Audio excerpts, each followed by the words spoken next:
وَلِكُلِّ أُمَّةٍ جَعَلْنَا مَنْسَكًا لِيَذْكُرُوا اسْمَ اللَّهِ عَلَى مَا رَزَقَهُم مِّن بَهِيمَةِ الْأَنْعَامِ فَكُلُوا مِنْهَا وَأَطْعِمُوا الْقَانِعَ وَالْمُعْتَرَّ كَذَلِكَ سَخَّرْنَاهَا لَكُمْ لَعَلَّكُمْ تَشْكُرُونَ۔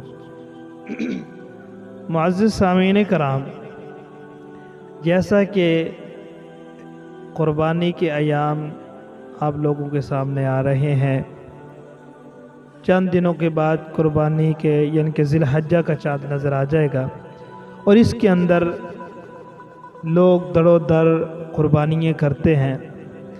لیکن ان قربانیوں میں سے جن جانوروں کی قربانی کی جاتی ہے اس حوالے سے بات تھوڑی سی کریں گے۔ اللہ رب العزت فرماتے ہیں وَلِكُلِّ أُمَّةٍ جَعَلْنَا مَنْسَكًا لِيَذْكُرُوا اسْمَ اللَّهِ عَلَى مَا رَزَقَهُم مِّن بَهِيمَةِ الْأَنْعَامِ، کہ ہم نے ہر امت کے لیے قربانی کا طریقہ مقرر کر دیا ہے۔ وَلِكُلِّ أُمَّةٍ جَعَلْنَا مَنْسَكًا يَذْكُرُوا اسْمَ اللَّهِ عَلَى مَا رَزَقَهُم، اس کے اوپر اللہ کا نام لیا جائے، اللہ کا ذکر کیا جائے، اللہ کا نام لے کر اور اس کو ذبح کیا جائے۔ ما رزقہم من بہیمۃ الانعام، وہ رزق جو اللہ رب العزت نے تمہیں عطا کیا ہے، بہیمۃ الانعام یعنی کہ جو پالتو چوپائے ہوتے ہیں ان کا ذکر ہے بہیمۃ الانعام۔ اس کے اندر دیگر مفسرین کرام نے بہیمۃ الانعام سے مراد 4 پالتو جانوروں کا ذکر کیا ہے، یا اسی طرح 8 لے لیں، نر اور مادہ، پھر نر مادہ یعنی کہ بکری اور اسی طرح بکرا، اسی طرح گائیں اور اس کا جو یعنی کہ مادہ نر اور مادہ دونوں، گائیں اور نر۔ اسی طرح اونٹ ہے، اونٹ بھی 2 قسم، نر اور مادہ، اور اسی طرح بھیڑ ہے، بھیڑ بھی نر اور مادہ، یعنی کہ یہ 2 لگا کے یہ 8 بنتے ہیں۔ تو ان 8 کا ذکر اللہ رب العزت نے قرآن مجید کے اندر فرمایا ہے۔ وَلِكُلِّ أُمَّةٍ، ایک اور مقام پہ اللہ رب العزت فرمان لِيَشْهَدُوا مَنَافِعَ لَهُمْ يُذْكَرُ اسْمَ اللَّهِ فِي أَيَّامٍ مَّعْلُومَاتٍ عَلَى مَا رَزَقَهُم مِّن بَهِيمَةِ الْأَنْعَامِ، یہاں پہ بھی اللہ رب العزت نے بہیمۃ الانعام کا ذکر فرمایا ہے، یعنی کہ جو قرآن مقدس کے اندر جن کا ذکر کیا گیا ہے انہی ہی کی قربانی کرنی چاہیے، نہ کہ اس سے ہٹ کر۔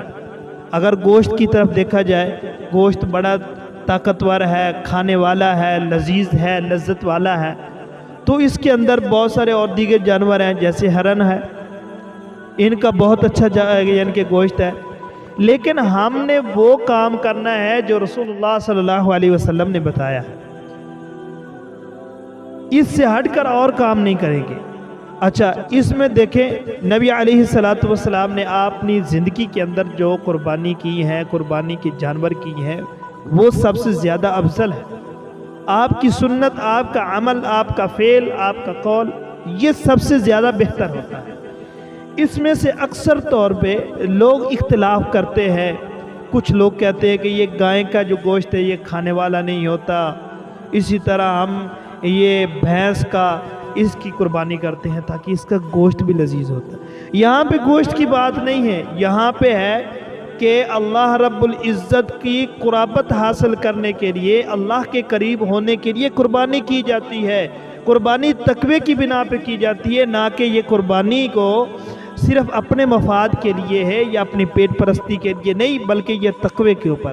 جب اللہ رب العزت نے حضرت ابراہیم خلیل اللہ علیہ السلام کو اس آزمائش کے اندر مبتلا کیا کہ اے میرے خلیل، تم ایسا کرو کہ اپنے بیٹے کو میرے رستے پہ قربان کرو، وہاں پہ گوشت کی تو کوئی فوقیت نہیں تھی، وہاں پہ گوشت کی تو حیثیت نہیں تھی، گوشت کی ہوتی تو پھر یہ بیٹے کے ذبح کرنے کا کیا۔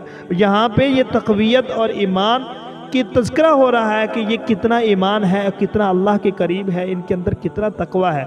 جب حضرت ابراہیم علیہ السلام نے اللہ کے فرمانین اور اس کے احکام کے مطابق اپنے بیٹے کو ذبح کرنے کے لیے میدان کے اندر آگے، جب میدان میں آئے تو ذبح کرنے فلما اسلم وتلہ للجبین، جب یعنی کہ اپنی جبین کے بل یعنی کہ ایک پہلو پر لٹا لیا اور لٹا کے ذبح کرنے لگے، تو اس وقت اللہ رب العزت نے فرمایا کہ اے میرے خلیل، اے میرے ابراہیم، میں نے تو آپ کو صرف آزمانا تھا، آپ کا تقوی دیکھنا تھا، اگر گوشت کی بات ہوتی تو پھر یہ کہتے کہ اپنے بیٹے کو ذبح کرو، اس کا گوشت اچھا نہیں.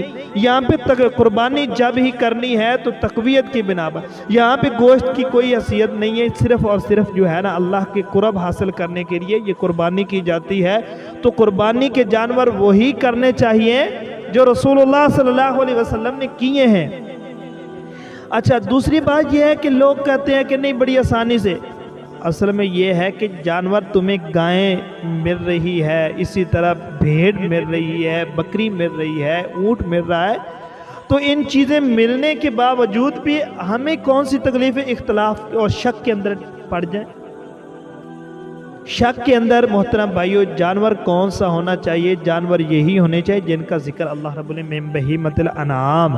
انعام ان چوپاؤں کو کہا جاتا ہے جو پالتو ہوتے ہیں، گھر کے اندر پالے جاتے ہیں، جن کا ذکر یہ رسول اللہ صلی اللہ علیہ وسلم نے فرمایا ہے. اسی طرح ابن جریر طبری رحمہ اللہ تعالی نے بیان کرتے ہیں کہ وَأَمَّا النَّعْمُ فَإِنَّهَا عِنْدَ الْعَرْبِ اسم لِإِبِلِ وَالْبَقَرِ وَالْغَنَمِ خَاصَّةٌ انعام.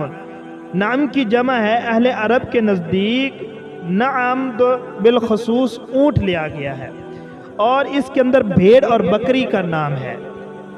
ٹھیک ہے، ان بھیڑ اور بکری اور ان اونٹ کا، ان کا ذکر ہے، ان کا اللہ کے راستے کے اندر قربانی کرنی چاہیے. اور دیگر ائمہ کرام نے بھی یہی فرمایا. ایک اور مقام پہ اللہ رب العزت فرماتے ہیں علی ما رزقہم من بہیمۃ الانعام. سورۃ الحج کے اندر اللہ رب العزت فرماتے ہیں کہ اس کی تفسیر جو ہے فرمائی گئی ہے وفی اشارۃ لان القربان، یعنی کہ فرمایا کہ قربانی لا یکون الا من الانعام دون غیرہا، کہ اس کا اشارہ ہو رہا ہے، اس طرف ہو رہا ہے کہ قربانی صرف انعام یعنی کہ اونٹ اور گائے اور بکری اور بھیڑ دمبا اسی کا ہی کیا جائے، اس سے ہٹ کر اور نہ کیا جائے. تو محترم بھائیو بات یہی ہے کہ فرمایا کہ وَإِنَّمَا خَصٌ بَهِيمَةُ الْأَنْعَامِ لِأَنَّهَا الْمَشْرُوعَةٌ فِي الْقُرْبِ. قربانی کا بہیمۃ الانعام کا خاص اس لیے بہیمۃ الانعام ان چوپاؤں کا ذکر کیا گیا ہے کہ تاکہ جو ہے یہ اللہ کے رستے کے اندر قربانی کرنے والا اللہ کے قریب ہو جائے. باقی قربانی جتنے میں ساری کی ساری مشروع ہے. تو میرے بھائی یہ ہمیں قربانی کا جانور کون سا لینا چاہیے؟ بکری ہو یا وہ اس کا نر ہو، یا اونٹنی ہو اس کا نر ہو، گائے ہو اور اس کا نر ہو. تو یہ چار جو جانور ہیں ان کی ہی قربانی بھیڑ کی کرنی چاہیے، دمبے کی کرنی چاہیے، یہ سب سے.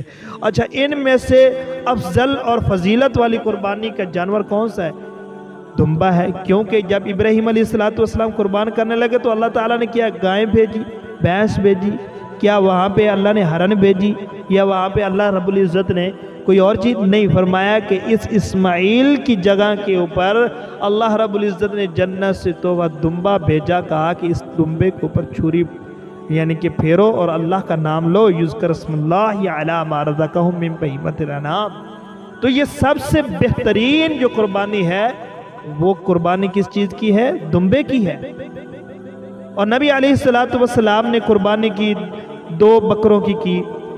فرماتے ہیں کہ 2 چت کبرے بکرے تھے، وہ نبی علیہ السلام نے ایک اپنی طرف سے ایک اپنی امت کی طرف سے رسول اللہ صلی اللہ علیہ وسلم نے قربانی کی. اور اسی طرح محترم بھائیوں دیکھیں کہ آپ علیہ السلام نے اونٹ قربان کیے. تو یہ ہمیں کرنے چاہیے. اللہ رب العزت سے دعا ہے کہ اللہ تعالی ہمیں ان جانوروں کی قربانی کرنے کی اور رسول اللہ صلی اللہ علیہ وسلم کی سنت کے مطابق قربانی